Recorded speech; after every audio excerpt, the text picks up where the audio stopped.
नमस्ते छात्रों, आज हमें 10वीं कक्षा के लिए पाठ लेने वाले हैं। ये पिछले बार जो चलाए थे कविता, उसका कंटिन्यूएशन होता है इस वीक का पोर्शन। जो पिछले बार हमें कौन सा पोएम चलाए थे? महादेवी वर्मा का लिखित पोएम, कविता का नाम मैं नीर भरी दुख की बदली। मैं नीर भरी दुख की बदली, आतर होते हैं महादेवी वर्मा। नीर भरी दुख की बदली, महादेवी वर्मा हमेशा दुख से रहते हैं, उनका जीवन दुखमय होता है, इसलिए उनके हर एक रचनाओं में भी तो दुख ही प्रकट होता है। ऐसा ही इस कविता में भी दुख प्रकट होता है। देखो, हेडिंग से ही हमें, ये टॉपिक से ही हमें ये समझ सकते हैं कि मैं नीर भरी दुख की बदली। बदली का मतलब बादल। बादल क्या है? ये नीर भरा हुआ है, पानी भरा हुआ है, क्या वही बदली, नीर भरा हुआ बदली। ये कवि कहते हैं कि कवित्री कहते हैं कि दुख भरी हुई बदली। तो मेरा जीवन हमेशा दुख का ही होता है। वो हमेशा उसके लाइफ में वो उनका पति बिछुड़ने से तो हमेशा तड़प रहती थी उनकी वियोग से। ओके, ये कविता में उनका दुख प्रकट होता है। महादेवी वर्मा का जन्म कब हुआ था? पिछले बार ही मैं बोली थी ना, समझ में आया था क्या छात्रों? ओके, आज मैं बोलती हूँ महादेवी वर्मा का जन्म 1907 फर्रुखाबाद उत्तर प्रदेश में होली के दिन हुआ था। उन दिनों में लड़कियां जन्म लेते ही क्या करते थे? मार डालते थे। कई पीढ़ियों के बाद महादेवी वर्मा के परिवार में ये इनका जन्म हुआ था। ये पहली लड़की थी, तो बहुत प्यार करते थे इनके फैमिली में और बहुत अच्छा सा इनका देखभाल हुआ था। तो इनके पिता ने इनको क्या करना पढ़ाना चाहते थे? एक अच्छा विदुषी बनाना चाहते थे और इन्होंने कई भाषाएं में निपुण हुए थे, जैसा उर्दू, हिंदी, संस्कृत जैसा कई भाषा में इन्होंने बड़े निपुण हुए थे। इनके बहुत सारे रचनाएं होते हैं, रश्मि, यामा जैसा। यामा के लिए इनको ज्ञानपीठ पुरस्कार भी मिला था। इनके कविता में हमेशा, इनके रचना में दुख भरा हुआ रहता है, इसलिए इन्होंने आधुनिक मीरा भी कहे जाते हैं। ओके, पिछले बार हमें कौन सा पोएम चलाया था ना, इसका पहला पार्ट आपको समझ में आता था क्या? याद में है क्या वो पोएम लाइन्स? ये पिछला वाला 10 लाइन्स होता है। इसका पहला वाला तो स्पंदन में चिर निस्पंदन बसा, क्रंदन में आहत विश्व हंसा, नयनों में दीपक से जलते, पलकों में निर्झरनी मचली, मेरा पक पक संगीत भरा, श्वासों में स्वप्न पराग झरा, नबके नवरंग बुनते दुकूल, छाया में मलय बयार पली, मैं श्रुतिंज भ्रुकुटी पर धीर घूमिल, चिंता का भार बनी अविरल। ये पहला 10 लाइन्स होता है। इसका पीछे वाला 10 लाइन्स देखो। रचकन पर जलकन हो बरसी, रचकन पर जलकन हो बरसी, नवजीवन अंकुर बन निकली, पद को न मलिन करना आना, पद चिन्ह न दे जाता जाना, सुधी मेरे आगम की जग में, सुख की सिहरन वो अंत खिली, विस्तृत नभ का कोई कोना, मेरा न कभी अपना होना, परिचय इतना इतिहास यही, उमड़ी कल थी मिट आज चली। इसमें मैं क्या बोली थी? इनके कविता में हमेशा वेदना प्रकट होता है। ये कहते हैं कि मैं दुख भरी नीर की बदली होती हूँ। बदली का मतलब क्या है? बादल। बादल कहाँ छाया जाता है? कवि कहते हैं कि बादल श्रुतिंज में छाया जाता है। श्रुतिंज का मतलब क्या है छात्रों? मैं पिछले बार बोली थी, श्रुतिंज का मतलब होता है हॉरिजॉन। हॉरिजॉन क्या है? जहाँ थल और जल मिलता है, वही उस प्लेस को ही हमें क्षितिज कहते हैं। कवि कहते हैं कि क्षितिज में ही कहाँ बादल छाया जाता है, फिर क्या करता है, धीरे धीरे हमारी ओर आता है, अंत में मिट जाता है। ओके, बादल में क्या होता है, बादल में पानी भरा हुआ होता है। जब भी उसका वजन अधिक हो जाने के कारण क्या होता है, वो बरसता है। जब पानी बरसने के बाद वो क्या हो जाता है, हल्का हो जाता है।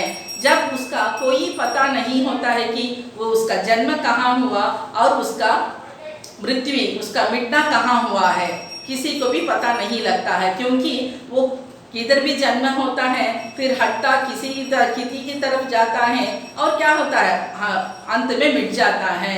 कवि कहते हैं कि मेरे दिल में भी बहुत दुख भरा हुआ है, मैं क्या करती हूँ, मेरा दुख भरने से मेरा दिल बहुत वजन हो जाता है।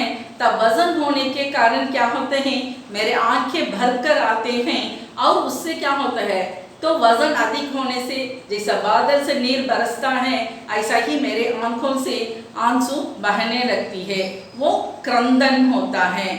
ऐसा बादल में क्रंदन होता है। क्रंदन का मतलब क्या है, रोना। जैसे वो कवि कहते हैं कि बादल उसके दुख को ना संभालता है, वो क्या करता है, रोकर आपका दुख का भार हल्का कर लेता है। ऐसा ही कवियत्री भी कहती है कि तो मेरा दुख उमड़ कर आता है और वो भर कर आता है, तब वो नीर से मेरे आंखों से आंसू बहकर बाहर निकलते हैं। ये लेकिन मैं दूसरों को दुख देना नहीं चाहती हूँ, मेरा दुख मेरे से हो जाता है, लेकिन क्या है, वो दुख भरकर आता है, उससे आंसू बहने लगती हैं। तो मैं क्या करती हूँ, मेरे एक एक पद में भी, एक एक पल में भी कविता लिखना भरा हुआ है। कविता लिखना बहुत पसंद होता है, इसलिए मैं क्या करती हूँ, कविता लिखती हूँ। थोड़े थोड़े लोग को जो भी दिल में बार हो जाता है, तब क्या करते हैं, रोते हैं। थोड़े लोग क्या करते हैं, दूसरों से अपना दुख को बताते हैं, दुख को बोलते हैं। ऐसा ही दुख को प्रकट करना बहुत सारे तरीके होते हैं, लेकिन हमारी कवित्री महादेवी वर्मा ने क्या करती है, जितना दुख होता है उतना दुख को भी अपने रचना में दिखा देती है, वो कविता लिखकर बता देती है। इसलिए ही उनके रचनाओं में हमेशा दुख भरा होता है, उनका कविता दुखमयी होती है। ओके, अब आसमान में कई रंग होता है। आसमान क्या होता है, रात को काला होता है, सवेरे नीला होता है, तो रंग बदलता है। आसमान का रंग बदलता रहता है, किसके कारण से, सूर्य के किरणों से, तो उसका रंग बदलता रहता है। ऐसा ही मेरा भी वेदना अधिक होता है। मेरा वेदना कई रंगों के होते हैं।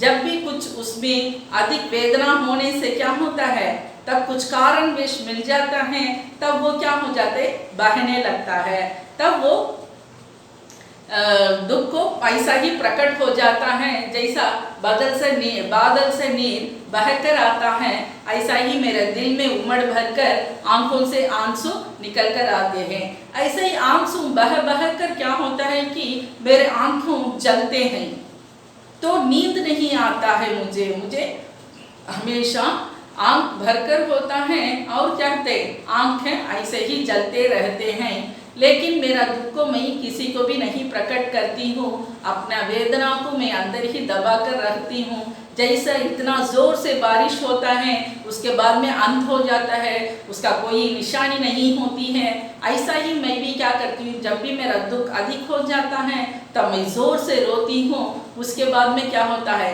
मेरा दिल शांत हो जाता है। वहाँ पर जब इतना जोर से हवा चलती है, फिर शांत होता है, तब वो ये एक ब्रीज जैसा, कूल ब्रीज जैसा ठंडक मिलता है। जैसे ही मेरे ही रोने और संभालने में भी एक मलय समीर जैसा एक ब्रीज जैसा होता है, लेकिन इसमें दूसरों का दुख कुछ भी प्रकट नहीं होता है। मैं हमेशा क्या करती हूँ, मेरा दुख को मेरे दिल में ही दबा कर रखती हूँ, जो वो हमेशा के लिए निरंतर रहता है, मेरे दिल में निरंतर रहता है। लेकिन क्या करते हैं, बीच बीच में थोड़ा थोड़ा बाहर निकलता है और वो थोड़ा थोड़ा शांत हो जाता है। ओके, जब वो बादल कहाँ छाया जाता है? क्षितिज में छाया जाता है। ओके, क्षितिज में छाया जाने के बाद वो क्या होता है, हमारी वो आता है और वो क्या करता है, तब भी उसका भार अधिक होने पर वो बरस जाता है। उसके बाद में उसका कोई निशान नहीं है, वो कहाँ से आया था, कहाँ से मीठा, कहाँ मीठा था, कुछ भी निशान नहीं है। ऐसा ही मेरा वेदना भी होती है, तो जोर से निकलता है, बाहर आंसू से बहते हैं, मेरे आंखें जलते हैं। उसके बाद में वो मलय समीर, मलय हवा बहती है, इसमें दूसरों का तकलीफ नहीं, कुछ भी नहीं होता और क्या हो जाता, मैं शांत हो जाती हूँ। ओके, जोर से बारिश बरसने के बाद क्या होता है, जमीन में, जमीन के गीलापन के कारण से नए नए अंकुर निकलते हैं। अंकुर का मतलब क्या है, छोटे छोटे पौधे, प्लांट।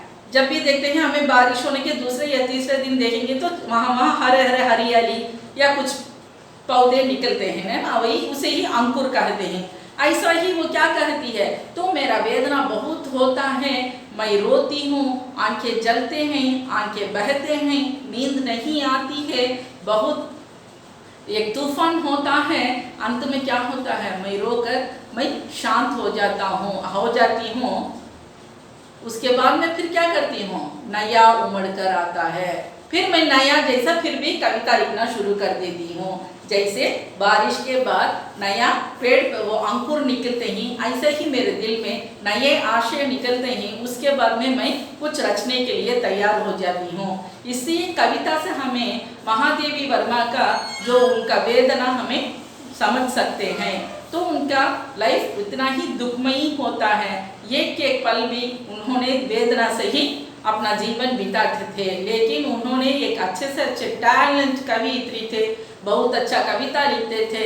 उनके जब भी वो पढ़ते थे, सुभद्रा कुमारी चौहान और जेबुनिसा उनके सहेलियां थी। सुभद्रा कुमारी चौहान इनके सीनियर थी, उनसे ही पता लगा था कि महादेवी वर्मा भी एक अच्छे से अच्छा एक कवियत्री हैं, जो छोटे उम्र से ही वो कविता लिखते थे।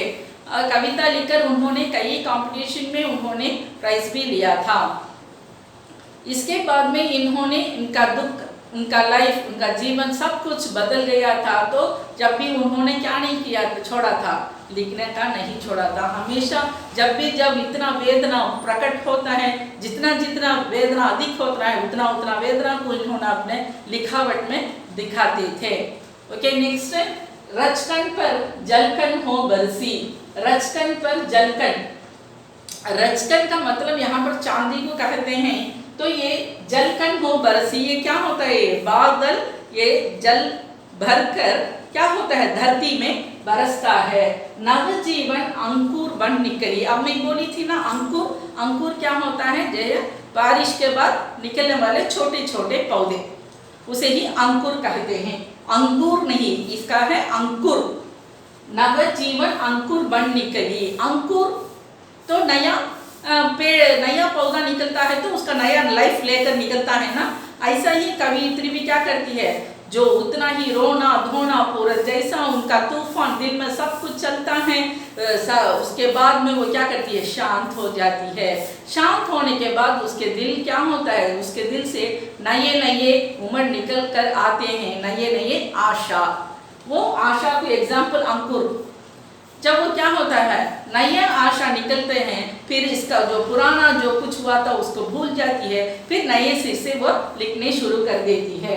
पद को ना मलिन करना आना। पद क्या होता है, जो रास्ते को कहते हैं, जो हमें चलकर आते हैं वो रास्ते को, जो मलिन नहीं, वो चीप से नहीं हमें सोचना है। जो भी रास्ता होता है हमें पार कर आते हैं तो वो उसमें हमें जब भी मुड़कर देखते हैं तो उसमें बहुत सारा हमें शिक्षा मिल जाती है।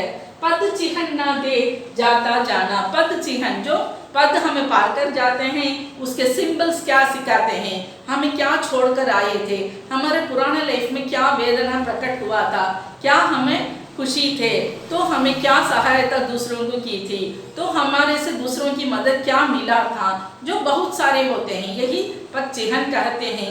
लेकिन कवयित्री उसका पूरा पदचिह्न क्या है, वेदना ही प्रकट हुई थी। वह अच्छी एक निपुण कवयित्री थी। वह विद्या महिला पाठ की ये प्रिंसिपल से भी, प्राचार्य से भी थी। सुधी मेरा आगम की जग में, आगम का मतलब आना, मेरा आना और जाना से कोई तकलीफ नहीं होती है। जैसा बादल, बादल निकलता है, आता है, बरसता है और चले जाता है, इसका कोई आना जाने के लिए कोई तकलीफ नहीं होती है। वो कहाँ से निकलता है, कहाँ से मिटता है, किसी को पता नहीं होता। जो लेकिन बारिश बरसता है तो उसमें क्या हो जाता है, तो नई से क्या चाहता है कि नए नए अंकुर निकल जाते हैं। ऐसा ही कवयित्री कहती है कि मेरा जो दिल से मैं दुख प्रकट करती हूँ, उससे वो आना, आगम मतलब आना, सो मेरा आना और जाने से कोई तकलीफ नहीं होती है। मेरे दुख को मैं किसी को नहीं बताती हूँ। जब भी मैं दुख होता है मैं हंसती हूँ। जैसा बादल बरसता है, बादल उतना मुसीबतों को अपने पर रखकर वो क्या करता है, आंसू बहता है, लेकिन लोग उसे देखकर क्या समझते हैं कि बहुत खुश हो जाते हैं।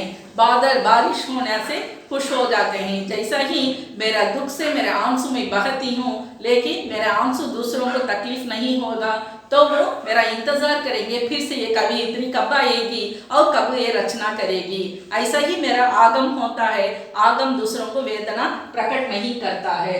सुख की सिहरन को अंत खिली, सुख क्या होता है, उसके लाइफ में हमेशा ही दुखी है वो, लेकिन वो क्या नहीं करती है, दूसरों का अपना दुख को प्रकट नहीं करती है। वो रोती है, तब वो रोक कर उतना वेदना से रचना करती है, कविता लिखती है। लेकिन लोग क्या करते हैं, उसके कविता को पढ़कर बहुत खुश हो जाते हैं। तब वो क्या होता है, क्या डिफरेंस होता है यहाँ पर, उसका आना जाने से कोई तकलीफ नहीं होता है, उनका दुख किसी को प्रकट नहीं करता है। तब क्या होता है, सुख की सिहरन, वहां पर लोग सुख होते हैं, सुख का ही जीवन बिताते हैं। विस्तृत नभ का कोई कोना, ये नभ क्या है, नभ का मतलब आकाश होता है। आकाश बहुत विस्तृत होता है, बहुत बड़ा होता है, तो उसमें ये कोने से ही बादल निकलता है, एक कोने में जाकर छप जाता है। ऐसा ही मेरा मन भी बड़ा विस्तृत होता है, एक कोने से क्या होता है, दुख निकलता है और कोई ये कोने में जाकर दब जाता है।